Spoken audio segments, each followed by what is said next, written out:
Bravissima.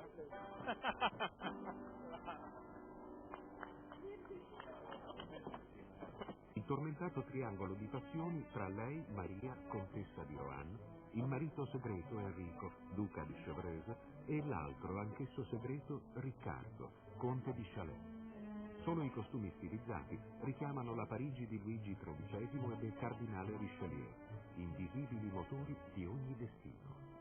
Maria ottiene dall'amante la salvezza per il marito condannato a morte, ed è per questo che Chevreuse, ingenuo uomo d'onore, dichiara sincera amicizia a colui che gli contende l'amore, arrivando perfino a ferirsi duellando al suo posto.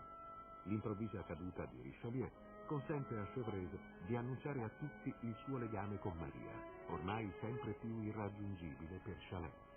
Ma i due amanti non smettono di frequentarsi, finché un loro biglietto segreto rivela a Chevreuse il tradimento.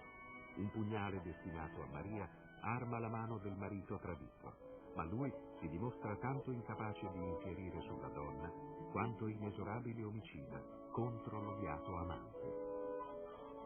La Maria di Rohan io non la conoscevo.